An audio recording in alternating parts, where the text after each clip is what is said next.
Welcome back to the channel where today we are going to be previewing the Tennessee Titans for the 2026-2027 season. This is episode 4 of our team preview series. If you've enjoyed these videos, make sure to leave a like and please hit the subscribe button. It helps out a lot. And again, you don't if you love the series and you don't want to miss more of these videos and miss when these videos come out, make sure you're subscribed so you know when these videos drop.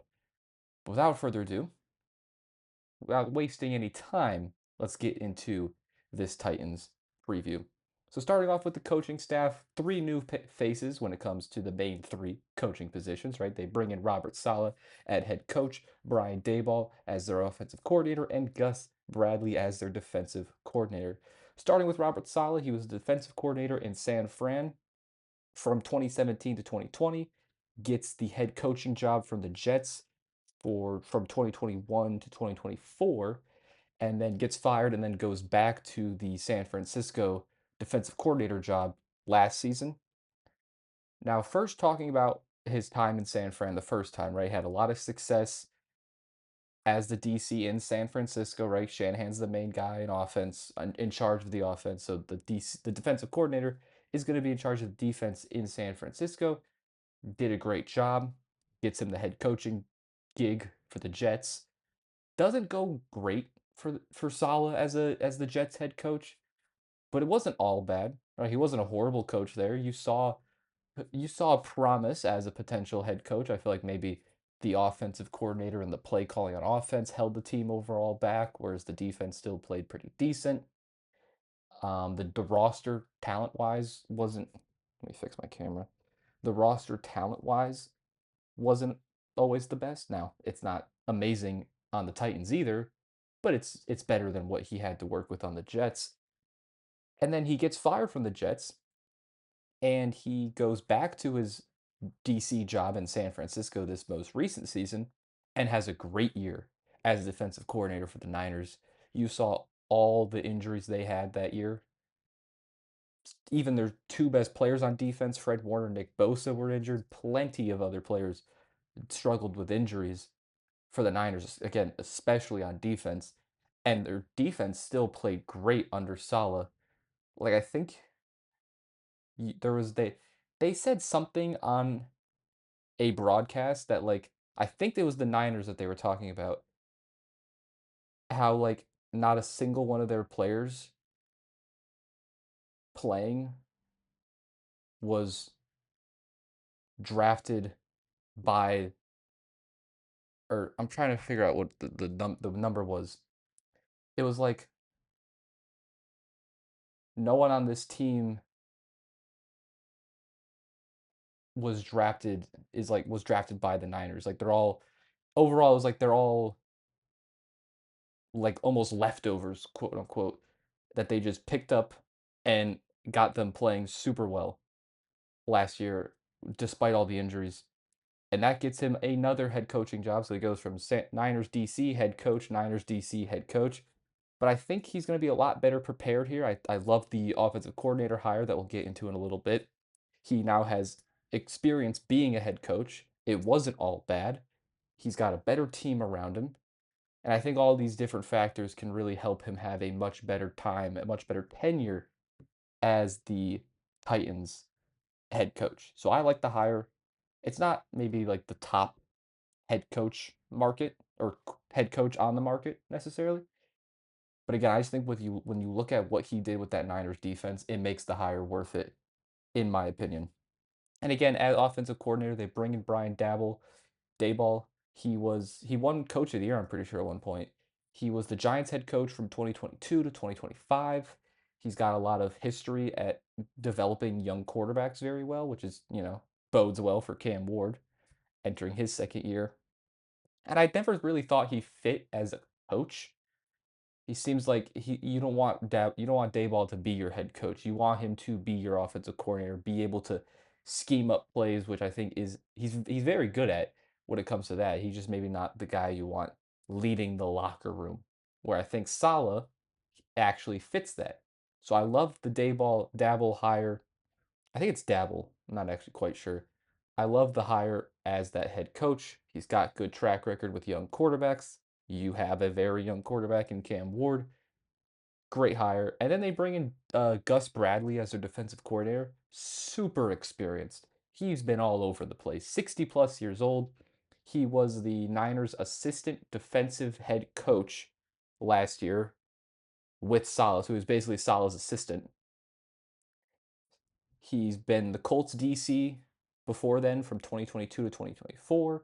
Again, being under Saleh, being his assistant last year, he has experience with what Saleh likes to run as his defensive scheme, which I think is great. Again, he's not going to be the main man in charge of the defense because that's going to be Saleh more likely than not. But that experience is insane.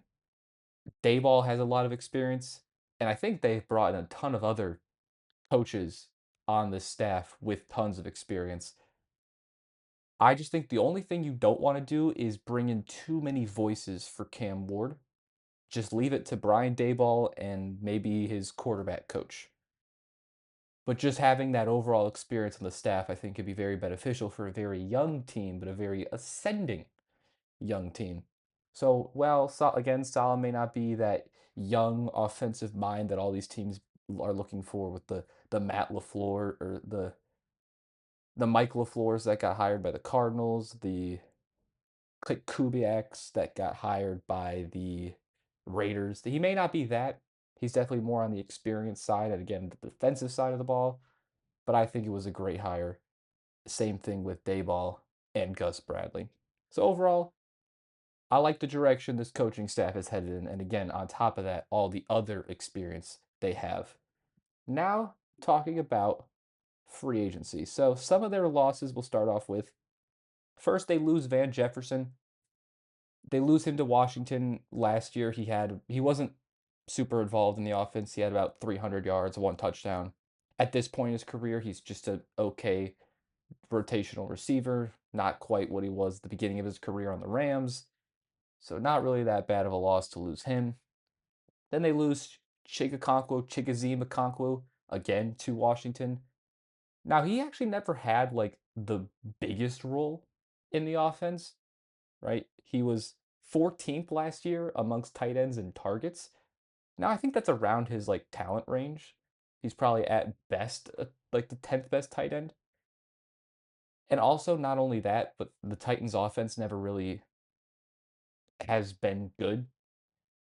They don't seem to really utilize the tight ends too much because even Gunnar Helm, who they drafted last year, didn't really play that much either, and he was the backup.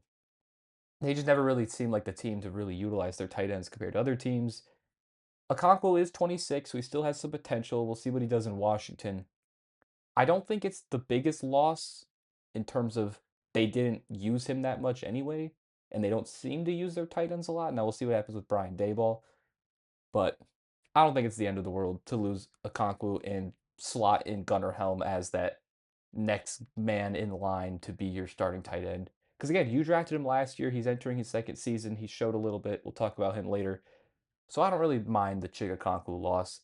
Then they lose Kevin Zeitler. I think this was a decent. Like I think this one's gonna hurt them. Despite being 36 years old, Zeitler had a very good season last year. Now he is still a free agent, so maybe they bring him back.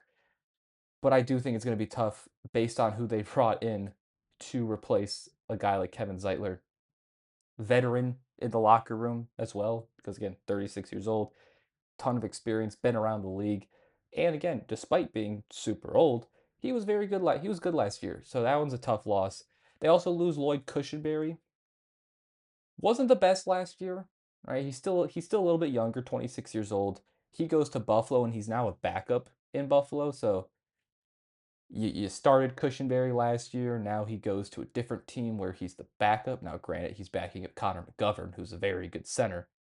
You don't expect Cushenberry to start over McGovern, but still, he potentially is a backup caliber center.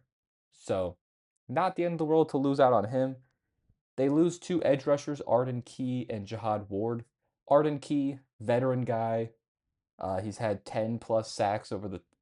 He had 4 sacks last year, but he didn't play a ton. Had 6.5 the year before when he was a little more healthy. At best, he's a solid player. Nothing too crazy with Arden Key. Again, not the biggest loss in the world. They also, again, Jihad Ward, another veteran edge rush presence. He had 5 sacks last year. Did get a decent amount of pressures, despite his sack numbers maybe not being the best. But again, similar to a lot of these guys, he's a very replaceable player. Like, he's not horrible. You're not like, oh, Jihad Ward's our starting edge rusher. That's not good. But you definitely can get better than him, and you can definitely find a lot of players that are similar talent wise than him. So it's really not that big of a deal to lose out on Jihad Ward, especially considering the edge rushers they brought in, I think, are better than Jihad Ward. Then they lose two interior D linemen. They lose Sebastian Joseph Day and Tavondre Sweat. Sebastian Joseph Day, another veteran guy, actually played very well last year, and that earned him a pretty decent contract from Pittsburgh. Very good contract for Pittsburgh. And I think he will play very well over there in Pittsburgh on a very good D line. So that's another loss that sucks for Tennessee. I think him and Kevin Zeitler so far are their two biggest losses they've had, as we talked about. But when we get to the additions, they did spend a lot of money on that interior D line position that might end up being upgrades anyway.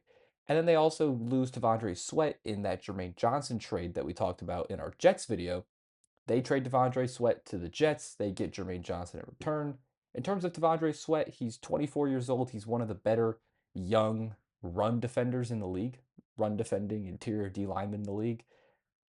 I personally, at the beginning, when I first saw this trade, I didn't quite understand what the Jets or what the Titans were doing. Right? You have Jeffrey Simmons, who obviously is one of the best, not just players in general, but one of the best D linemen in football. And then next to him, you had Devondre Sweat. And I know they lacked a little bit at the edge rush position, especially if you're going to let Key and Ward walk. But in my opinion, they should have kept Devondre Sweat. But when you look again, when we get to who they spent their money on in free agency, it'll make a little bit more sense. Talent wise, I think it's a tough loss for both Joseph Day and Sweat, but in terms of upgrade or downgrade, I don't think it's that bad. And then they lose two corners, Jalen Armour Davis and L'Jarius Sneed. Jalen Armour Davis didn't play a ton last year, only 11 games, was the most in his career, which is crazy. But regardless, he still wasn't the best. Another replaceable guy at that corner position. And then L'Jarius Sneed, he's 29, but he has really fallen off. He's only played 12 games in his 2 years with the Titans, right? He comes over from the Chiefs, was insane in Kansas City, one of the better corners in football, gets a big bag from the Titans, struggles to stay healthy. You see him regressing. He wasn't that great last year. I think it makes complete sense to move on from L'Jarius Sneed. And then Xavier Woods, another veteran guy, you know what you're going to get from Xavier Woods, I think is a great way to put it. Not always the best, but he also can be solid at times. He actually wasn't horrible in coverage last year in the 11 games he played with Tennessee. But again, you know what you're going to get out of Xavier Woods. If he's at safety for you, you're not like, "Oh my god, we need to upgrade Xavier Woods immediately."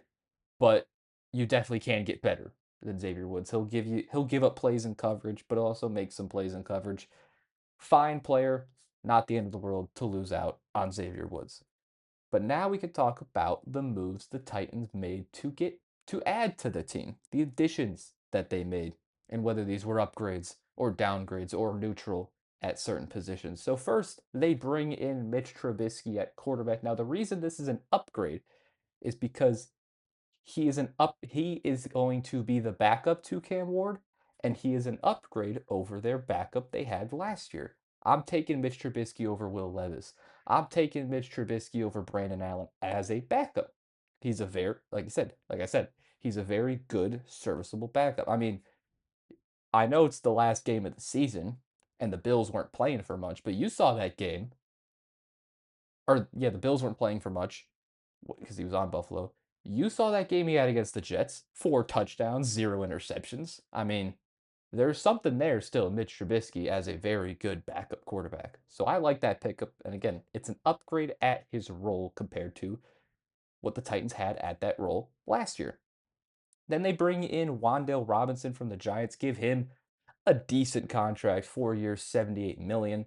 He's still only 25. He had a career year last year with the Giants, 1,000 yards, 4 touchdowns. He's their starting slot receiver going into the season. I really like Wandale Robinson. Always thought he wasn't getting the most opportunities in New York, wasn't getting the most recognition in New York, didn't really have the best and most consistent quarterback play.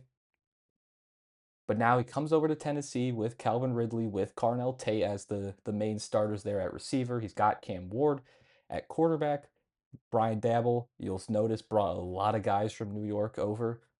So he must be a really big Wandale fan. And so maybe we'll see Wandale get a nice role here. I mean, you can't pay a guy 78 million over 4 years and not throw him the ball.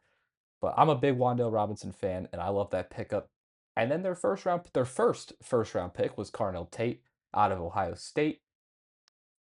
Didn't mean the rhyme there. I think you can't go wrong with Carnell Tate. You've seen the clips in OTAs so far, the one-handed catches that he's been making. I mean, it's an Ohio State receiver. That's a first round talent. Those end up pretty good in the NFL from what we've seen. So I think you can't go wrong with Carnell Tate. I think they potentially wanted Jeremiah Love at pick 4, but he goes to Arizona at pick 3, so they go with their next best offensive player, which is Carnell Tate. Love the pick. I think him and Wandale Robinson are clear upgrades over the receivers they had last year, like Van Jefferson, A.O. Manor, Calvin Ridley. Now, some of those guys are still on the team, and I love those guys now as potentially less of a role and more as receivers, threes and fours and fives, because you bring in Tate and Wandale. So I think they got significantly better at receiver position. Then they bring in Daniel Bellinger, another New York Giant, gave him a 3-year, $24 million deal. Does seem like a lot of money for a backup tight end, right? I think you want to start Gunnar Helm at tight end, so you're probably bringing Bellinger to be that backup 1B, 1B to Gunnar Helm being the 1A. As a backup, because he also backed up Theo Johnson in New York, he was solid last year as a backup tight end. He gets the job done as a backup, right? Not a bad blocker, especially compared to Chig Okonkwo, much better blocker than Okonkwo is. But you know what you're gonna get out of Bellinger. He'll do his job, right? He'll throw some good blocks, he'll run some routes, he'll catch some passes, everything you want out of a backup tight end. So the reason I didn't know how to grade the loss of him or the whether it was an addition compared to Okonkwo, because right now, the last year was Okonkwo and Helm, and now it's Bellinger and Helm. I just didn't have it as an addition or a subtraction because they don't seem to use the tight ends anyway. So as a talent, I'm taking Okonkwo over Bellinger and Helm. But when you factor in their potential role in the offense, I don't think it's worth paying a guy like Okonkwo when you can rather have a very good backup like Bellinger and a second-year guy like Helm. So that's why there's no plus or minus sign for the tight end position. Then they bring in Cordell Volson at guard from Cincinnati. He's just okay. He is coming off a season-ending injury, which isn't a good sign, right? He was on the Bengals O line, also not a good track record there. He's projected to be their starting right guard. I don't love the move. I think Kevin Zeitler is clearly better than Cordell Volson, so that's why it's a loss there. A big loss, in my opinion, actually, from Zeitler to Volson. Then they bring in Austin Schlottman, also from the Giants. There's still one more Giant, too, that they brought in. So it's the New York Titans, because they also brought in some Jets players, too. But they bring in Austin Schlottman, 2-year, $9 million contract, 30 years old. Now, I try to take PFF with a grain of salt, right? I don't just look at PFF and that's how good players are. But if you do want to look at PFF, they had Schlottman as the 10th best center and the 4th best pass blocking center. Take that with what you will. And he hasn't really had the biggest sample size in terms of starts in his career because I think John Michael Schmitz has been the main guy at center for New York, where Schlottman's been the backup. But when Schlottman's played, he has been very good. He's now going to be their projected starting center, and I do think he is an upgrade over Lloyd Cushenberry. So they get worse at guard, but they do get better at center. Then they bring in Anthony Hill at linebacker from Texas, second round pick. Quick little description about Anthony Hill. He's not always the most consistent player. Like, he'll get beat, he'll miss some tackles, miss some holes, whatever, but he has all the physical tools to have a really high ceiling in the NFL. I like the pick out of the second round for a team that desperately needed help at linebacker. I didn't put a plus or negative sign for Anthony Hill, but I think you could argue that he is an upgrade over what the Titans have at linebacker. But just because I'm not quite sure what we're gonna get out of Anthony Hill as a rookie, I left it kind of neutral for now. And also because they didn't really lose any linebackers. They just kept the linebackers they had and added Anthony Hill. Then again, edge rusher, they trade for Jermaine Johnson in exchange for Tavondre Sweat.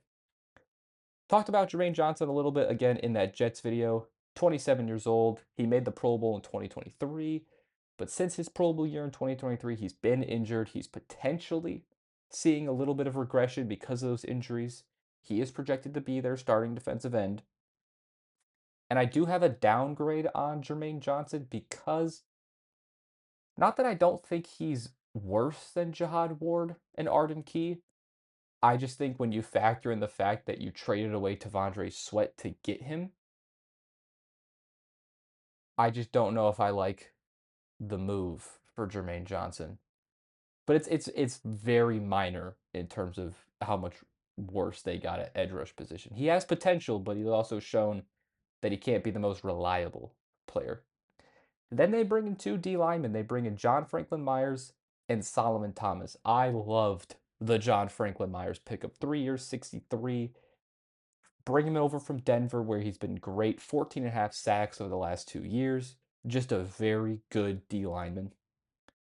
Now, right now, he's a starting D end for the team, I think. So we'll see what happens with that. But then they also bring in Solomon Thomas. He hasn't really played a ton since his first 2 years in the league. Solomon Thomas, former third overall pick. I do like the move because he's a Robert Saleh guy. He was with him in San Francisco. He was with him on the Jets. He's a good depth piece. Right now, he's like their second string D tackle. So I think Joseph Day and Tavondre Sweat compared to Franklin Myers and Solomon Thomas, it's pretty neutral because I think Solomon Thomas is the best of these four. Joseph Day and Sweat are 2 and 3 either way, and then Thomas is 4. So I think if you factor that in, it's kind of a wash as if you put both 2 and 2 together. But I do think they added the best of the four, which is John Franklin Myers. So I like the move for Franklin Myers, and I like the depth piece that Solomon Thomas can be. Then they bring in two corners, Cordell Flott and Alante Taylor. Again, Cordell Flott, another Giants guy, 24 years old, very good size for a corner at 6'2". Now, maybe not the biggest in terms of like how heavy he is, so maybe he's not the best run defender, but that doesn't matter. His strength and what he's mainly good at is coverage, so it doesn't really matter. He was very good for the Giants last year, career year. He's getting better every year, playing more and more every year. And again, he decided he had a career year at the best time when he's a free agent. There's no better time to have a career year than when you are a free agent, and Cordell Flott did exactly that, and that gets him a very deserved contract from the Tennessee Titans to be one of their starting outside corners. And then they also bring in Alante Taylor from the Saints, 3 years, 60 million. Flott got 345, which I thought was great value for a guy who, again, is only 24. But with Alante Taylor, they gave him 3 years for 60 million. He's 27 years old, bringing him in from New Orleans. He could kind of do it all. He could get you interceptions. He can get sacks at the corner position. He can tackle. He can defend the run. He'll give up some touchdowns. Don't get that twisted, right? He'll give up some touchdowns here and there. But regardless, he could kind of provide a lot at that corner position. Another one of their starting outside corners. It looks like, at least right now, it's Flott and Taylor at the corner position. And I think this is a massive. Well, also, they also bring in Joshua Williams, who is a second string outside corner. They bring him over from Kansas City. He's only 26 years old. He hasn't really had the biggest role in Kansas City because they've had great corners with Watson and McDuffie and even Noel Williams, who they drafted last year. So we haven't really seen Joshua Williams play a ton, But last year, he had 31 targets and only gave up one touchdown, at least according to Pro Football Reference. So, not a bad season there for Josh Williams despite the small role. So I think Flott, Alante Taylor, and Josh Williams are all combined significantly better upgrades and significant upgrades over Armour Davis and L'Jarius Sneed and their overall corner room. They completely overhauled that cornerback room, and I loved all the pickups they made at the cornerback position. So overall, I think the only position they really got worse at was guard. So not a bad offseason. They had an insane amount of money to spend. They spent it, and I like majority of their moves that they made. So I was a big fan of what the Titans did this offseason. But now let's talk about the offense. So this offense for the Titans was not good last year. They were 30th in points and 31st in yards. It wasn't good. And honestly, the main he's not the main fault, but the main thing you want to look at when it comes to this offense is Cam Ward, right? First overall pick last year out of Miami. Very, very good quarterback prospect, in my opinion. And it was a very rocky rookie season for Cam Ward. He had 3,000 plus passing yards, which you'll take, but he also had 15 touchdowns to 7 interceptions as well as 11 fumbles. He really could not hang on to the ball. So many times it just fell out of his hands, it felt like. So that's not great for Cam Ward. But then another stat that is insane, he was sacked 55 times for a total of 400 plus yards. That's not good, especially for a rookie quarterback who's not some generational prospect. Even generational prospects wouldn't do well with what Cam Ward was put through his rookie season. So, yes, it wasn't great for Cam Ward, but that's if you look at the box score. If you actually watched the games and watched Cam Ward play, you will see exactly why he was picked number one overall. The two games specifically that come to mind is the Seattle and Houston game that he played back to back. Seattle, one of the best defenses in football, made the Patriots look horrible, as well as many other teams. And Houston, we all know how good Houston's defense is. And he played them in back to back games with no O line, no supporting cast, and he had 400 plus total yard or 400 plus passing yards, one touchdown, zero interceptions, and a fumble against Houston and Seattle combined. And again, that's just the box score. If you watch the game, you see all the throws he made. He- in my opinion, I think Cam Ward is really good. They're building around him, they're getting him more help. He's obviously just getting more reps under him. And I am super high on Cam Ward. Again, the box scores, the stat sheets won't do him justice for last season. But if you watched the games, you will see that Cam Ward has it. He has it in him. He has the tools, he has the abilities, he has the potential to be a very, very good quarterback in the NFL. And again, they bring in Mitch Trubisky as a backup, very good backup, probably one of the better backups in football, and a clear upgrade as to who they had rotating in at backup last year. Will Levis, that experiment hasn't really worked. They bring in Hendon Hooker, which is always an interesting player to bring in just because of his physical tools that he has. But it's mainly Cam Ward as the guy, with Mitch Trubisky being one of the better backups. So I love the quarterback room there. Then with the running back position, again, I think many of us thought they would take Jeremiah Love if he was there at 4, but he wasn't there at 4, right? He got taken the pick before to Arizona. So they weren't really able to upgrade to this running back room. And it kind of shows, right? It's not horrible, right? Tony Pollard and Tajay Spears is a very serviceable running back duo. Pollard had 1,005 last year. He's 29. Tajay Spears hasn't really played a lot.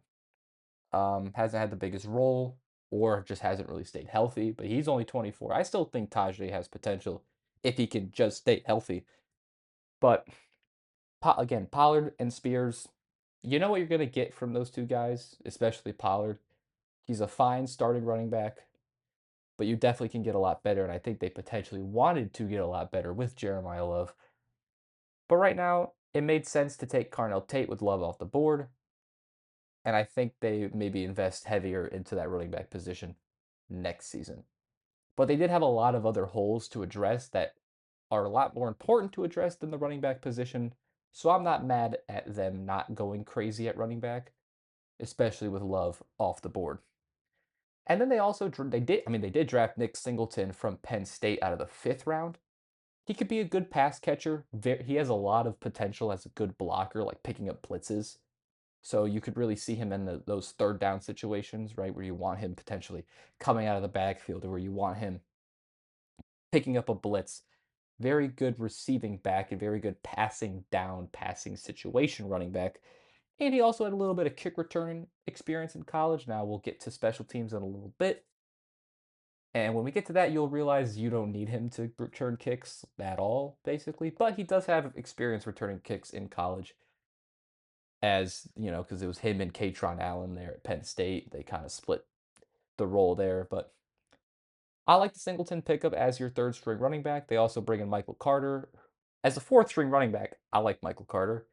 And that's pretty much it. So it's not the most exciting running back room, not the best running back room, but it's serviceable for now because, and that's fine in my opinion, because again, they have a lot of other needs they had to address.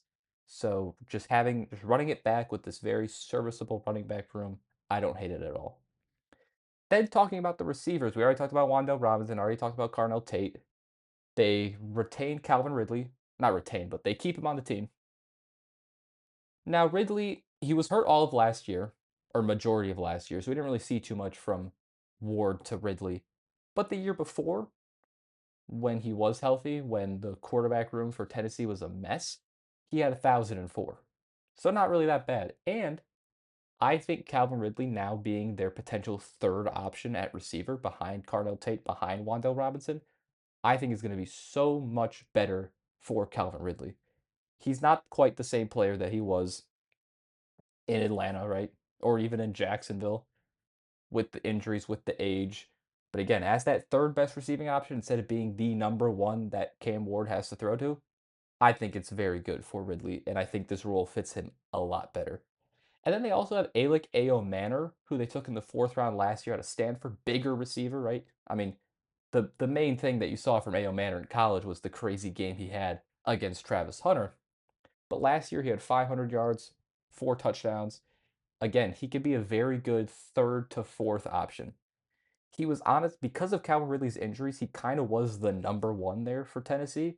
You don't want A.O. Manor to be your number one, but now he's their third to fourth best receiving option, at least while Ridley's healthy. And that is so much better for A.O. Manor. And that's again why I loved bringing in Wandale and I loved bringing in Tate because it puts Ridley in a much better role for him and it puts A.O. Manor in a much better role for him as well. And then they got Bryce Oliver, don't know too much about him. And then Chimere DK as a wide receiver, he's fine. He had 400 yards and 4 touchdowns last year. But that's not why you have Chimere DK on the roster. One of the best returners of all time, it feels like. I'm pretty sure he set the record for most total yards as a rookie or something along those lines because of how many return yards he had.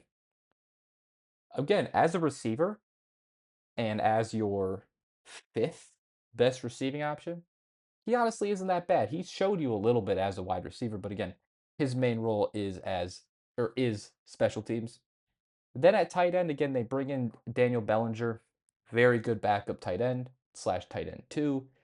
They bring in Kylan Granson from Philly, fine depth, nothing too much to say there.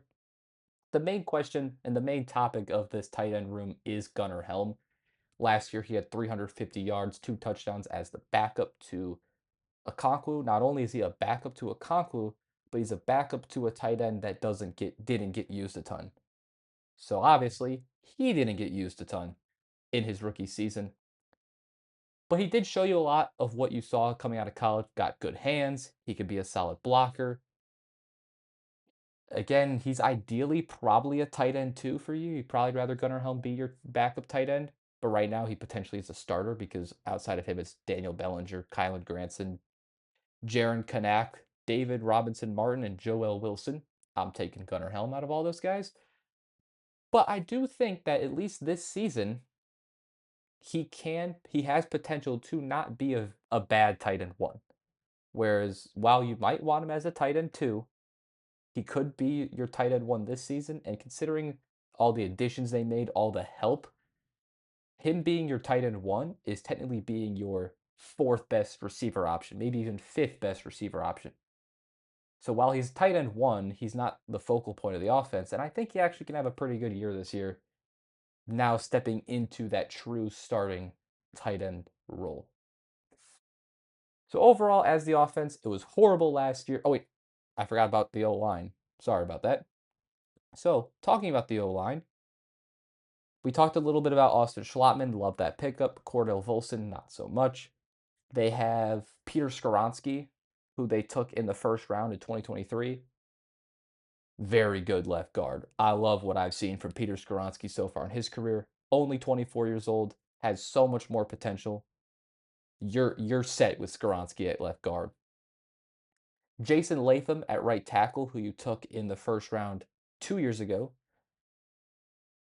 You've seen growth from Latham. Maybe not the best right tackle right now, but in his first 2 years, you've seen enough from Latham that you're like, okay, he can be our starting right tackle going forward. Are we set in stone that he's our future right tackle? No, but you've seen enough from him that you have confidence that he can get to that relatively soon. So I like Latham, JC Latham there at right tackle. Again, Skronsky at left guard.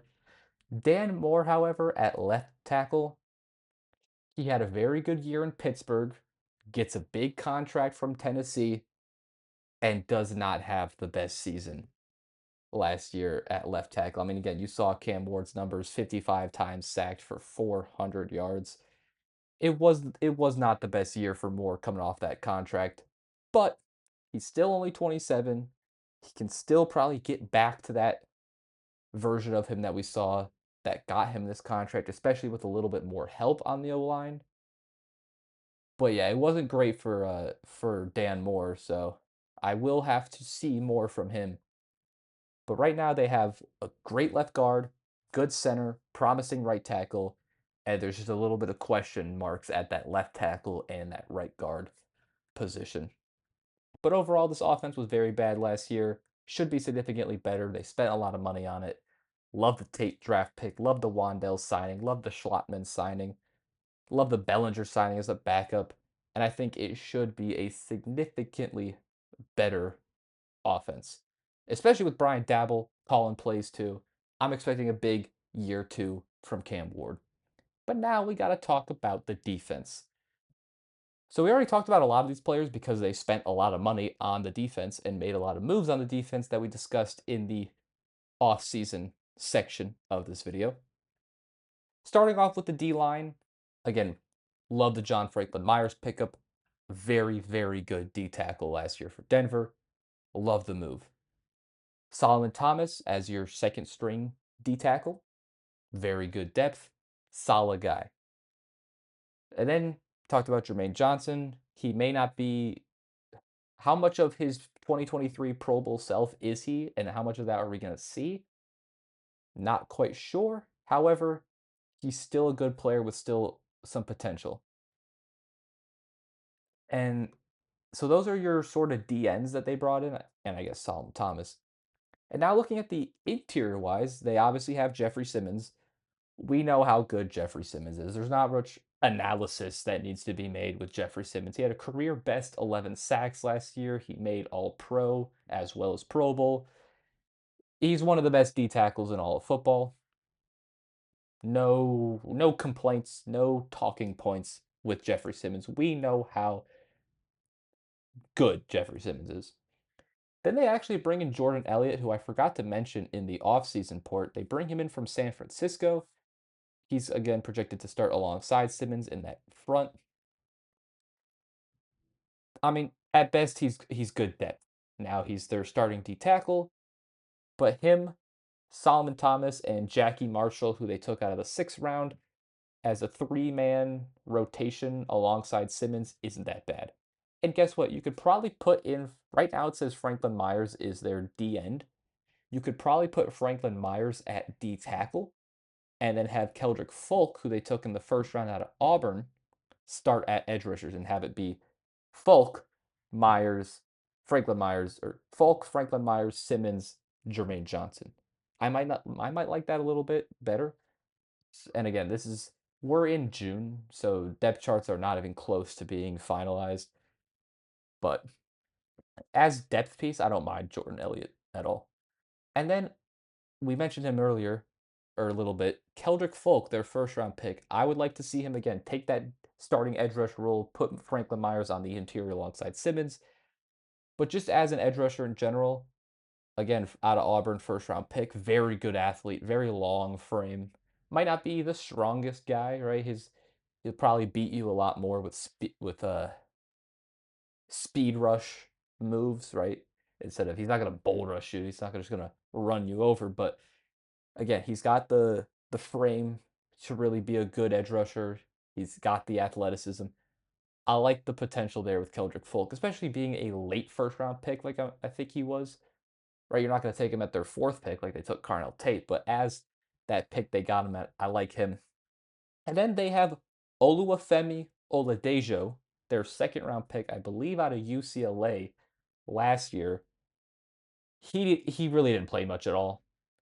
Honestly, he didn't play like he barely played his rookie season. So it's kind of hard to grade and analyze what we saw from Oladejo his rookie year because again, didn't really play much. But I liked him coming out of UCLA. It was a little bit of a high pick maybe in the second round, but I do think the Salah hire could be good for him. We've seen Robert Salah do really well with developing D line talent and maximizing his D linemen. He also likes to play a lot of D linemen because I think he really emphasizes their role in the defense. But he's got Franklin Myers, Jeff Simmons, Jermaine Johnson, Jordan Elliott, Keldrick Folk, Solomon Thomas, Oladejo. He's got a lot of players on that D line to work with. And I think his hire could be good for not only Oladejo, but a lot of other guys on this defense. And then moving on to the linebacker position. We mentioned this earlier. It wasn't a great unit last year, and they really kind of kept the same guys, just plus Anthony Hill. Cedric Gray, who is their starter outside of Anthony Hill, honestly, he didn't play a ton his rookie season, but in his second year, right, his first year as a full-time starter, 164 tackles, 1 sack. Again, got to take PFF grades with a grain of salt, but they did have him as the seventh best linebacker last year. So you saw a lot you saw a lot there out of Cedric Gray his first year as a full starter that you like, being a former fourth round pick, really played above his draft spot again in his real first year as a full-time starter. So him and Anthony Hill is a very promising linebacker duo. Still not great like right now. Like I don't think at their floor and at their current version it's a very good linebacker room, but I do really like the potential of those two guys. And then at depth, they got Cody Barton, solid linebacker. You know what you're going to get out of Cody Barton, right? Entering his eighth season, veteran guy. He's been around. He's had some decent years in Denver. Comes over to Tennessee again. You know what you're going to get out of Cody Barton. Much more suited as a second string linebacker, which he currently is right now behind Cedric Gray and Anthony Hill. So it's fine, right? And they also bring in Mohamed Diabate from Cleveland, former UDFA. He showed actually a lot of promise in Cleveland. Again, mainly special teams guy, so he hasn't had the biggest role in Cleveland on on the defense, but he can be a decent depth, athletic, fast linebacker. I don't hate the chance that they took on Diabate at all.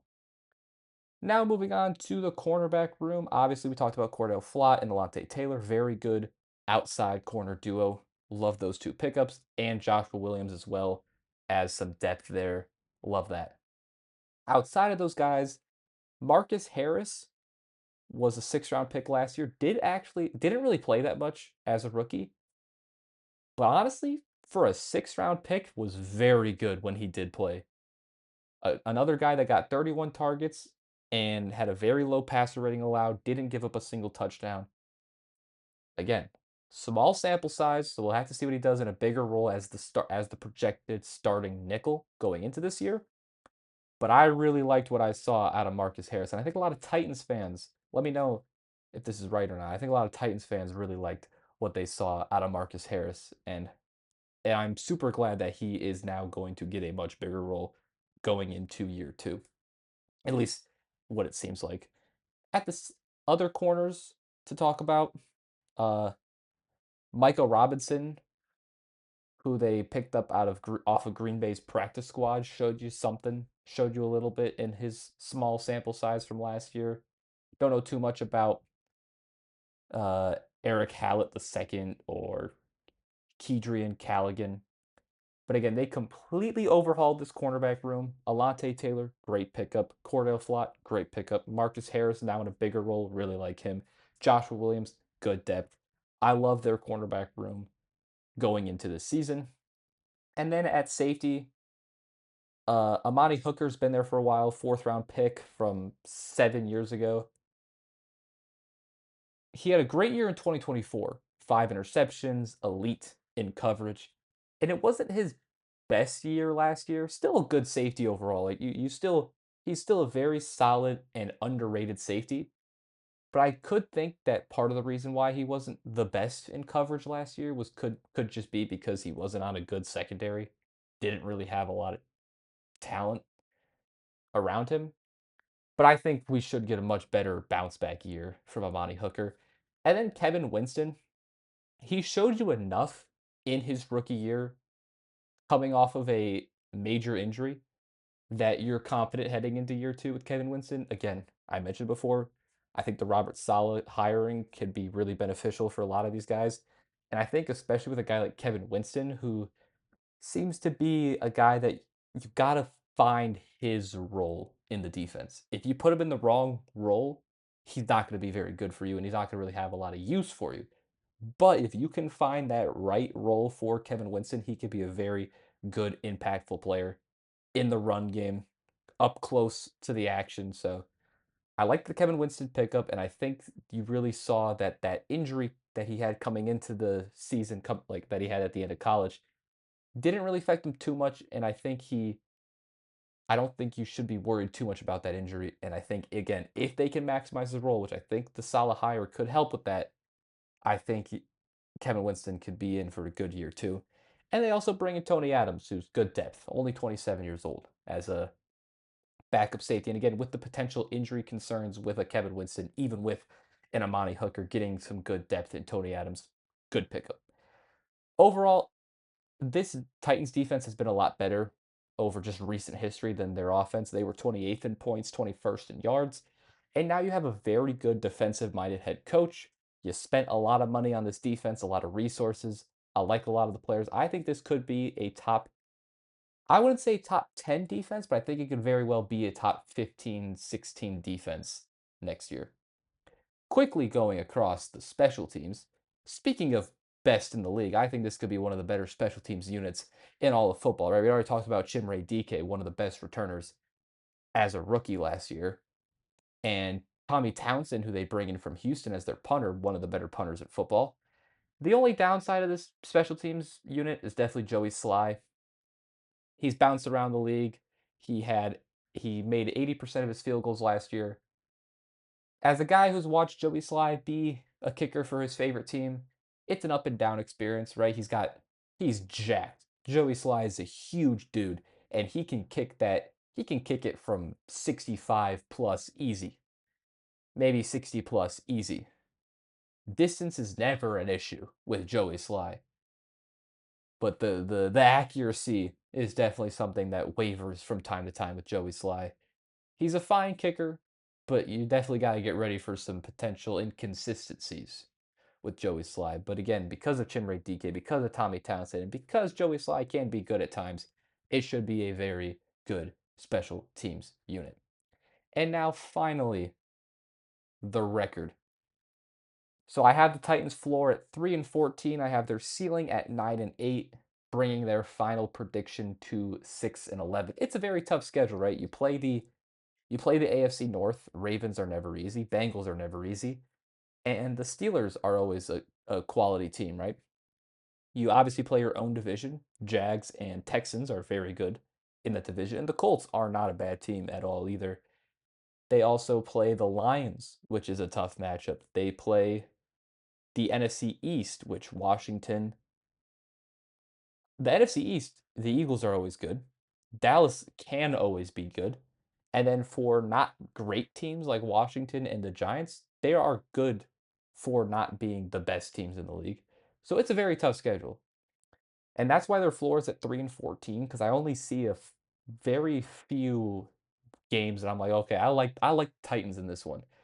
And I think you could argue that's the Jets game, that's the Raiders game, and that's the Browns game. Right? Raiders, Jets, and Browns are probably the three teams they play that you're like, okay, I can see them beating these teams. But it's not like the Jets are a bad team at all. It's not like the Raiders are horrible. I think the Browns are the worst team they play on the schedule, especially after trading away Miles Garrett. But those are probably the three games that I would equate into their floor, right? So I think at worst they can get 3 wins. And then I do think they have a high ceiling, right? I think if Cam Ward can click in year two, if you see a lot of if you see a lot of all these free agent acquisitions they made, I think it can actually be a pretty good team. So I have their ceiling at 9 wins, leaving their final prediction at 6-11. They're over and under as of now is 6.5, so they're just short of that over under with again 6 wins. But I really like this Titans team. I really like Cam Ward, and I think he is the future of this team. And because of that, I don't think you really care about wins right now if you're the Titans. I think you're just looking to see progress from Cam Ward. And if you can see a lot of progress from him and the offense as a whole, I think you'll be satisfied with the season regardless. And that will conclude our team preview for the Tennessee Titans. If you enjoyed the video, make sure to leave a like. Again, as I said earlier, it would be really gratefully appreciated if you hit that subscribe button. And let me know in the comment section what team you want to see next. And I'll see you guys next time. Peace.